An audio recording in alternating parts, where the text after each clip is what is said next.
Hey, what's up, what's up, what's up? Thank you for tuning in.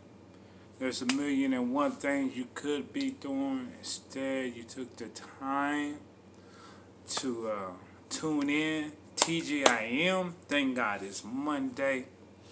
I hope you have a very blessed day. Your weekend has been started off right. Last weekend I went to Emporia. I'm working for the census right now, and I was out of town for a week. And on my way there, I was listening to Tony Evans and talking about the importance of obedience. And he said sometimes what we're calling is obedience is truly not obedience. What it is compliance. And he likened it to a child when they're told by their parent to go pick up the room, go clean up the room.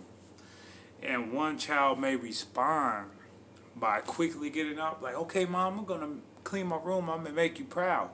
They do it happily, an hour later, the mom go in the room.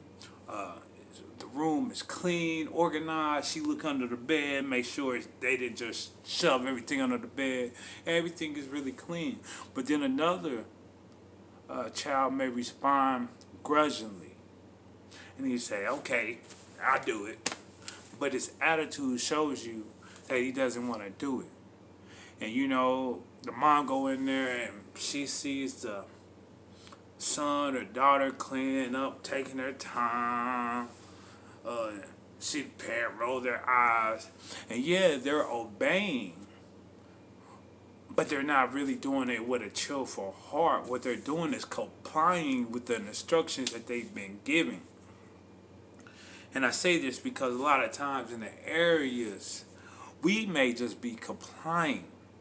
We're asking God to truly bless us, to pour out His blessing, but we're just complying with what God says. We're not doing it cheerfully. God says He loves a tearful giver. God says obedience is better than sacrifice. Obedience is a matter of the heart. Sacrifice is a matter of just doing something because it needs to be done. And the reason I bring this up because when I first got married, I was looking at the things I was doing as a sacrifice. If I put my wife first before my own needs, I was looking at it as a sacrifice. I was like, well, this is what I had to sacrifice. What are you sacrificing? And I found myself kind of becoming a little discouraged, maybe. Because maybe she wouldn't respond the way that I would think that she needed to respond. Or maybe she didn't show her appreciation the way I thought she would. But one of my brothers, we was talking. I was going to the depths. He wasn't going to the depths. We were just talking on the surface. And he said, that's the thing. It's a man's responsibility. Responsibility, that word stuck out. So I replaced sacrifice with responsibility. And I began looking at the things I was doing as my responsibility. My responsibility as a man of God. My responsibility as a husband. And then it helped me deal. So I'm like, I'm doing this for God. Really, and I'm doing it for my wife. But even if my wife doesn't respond the way that I want her to or think she should, I'm not going to get in my feelings because I'm looking at this now as a responsibility. And now, in the past week or so, God has brought that back to the forefront of my mind, responsibility, and even broke it down, the ability to respond. What is your ability to respond? And it started off at James 1:19 when he says, be slow to anger, slow to speak, but swift, quick to listen.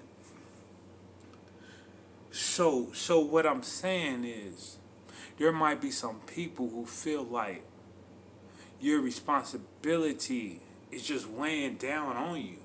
Instead of going out to the club, you got to stay home with your kids. Instead of being able to go to and fro like you want to, you're having to come in your work job earlier, you're having to stay later. But that's the responsibility of being a business owner. That's the responsibility of being a parent. I've shared with you the responsibility of being a husband. More importantly, it's our responsibility as children of God. He says, the willing and obedient will eat the good of the land. So do you want to eat the good of the land? Are you eating the good of the land? Are you being quick to listen, slow to speak, slow to anger, knowing that anger doesn't produce the righteousness of God? Or are you looking at it as a sacrifice? Are you looking at it as like, I got to give this up, what am I getting? If you're looking at it as you're giving up something, maybe that's why you're a little frustrated in this season. Maybe this is why things aren't going the way you expect them or you think they should be going. Remember, whoever has been given much is required much. And God knows the beginning from the end. We just know the day to day. So God have all these things laid up for you. It's just like an inheritance, just like the Bible. It's the written will of God. Just like when a parent passes on and say, this is the will. Leave this to Tommy. Leave this car to Tina. They're not going to leave you the keys to a new Lexus if you're only 10 years old, because they know you can't handle the responsibility. So maybe that's what's going on. But I just want to encourage you that things aren't as bad as they seem. Things aren't always the way they appear. Fear is false evidence appearing real. So maybe you got to look behind the scenes to see what's going on. And then maybe, just maybe, you won't look at it as a obligation. Maybe you'll begin to look at it as an opportunity. Well, God loves you. I love you. And thank you for tuning in this Monday, August the 24th. I came for this day. Today is my wife's birthday. Well, God bless you. And I'm signing off. And by the way, this is one of the necklaces I sell. Just to throw that in there. I was looking at it and said, oh, that. So I might as well give a shout out. If you got new necklaces online of Ty Davis Productions, if you want one, inbox me, send me a message, or just reach out to me. I'm not hard to get a hold of. Well, God bless you and thank you.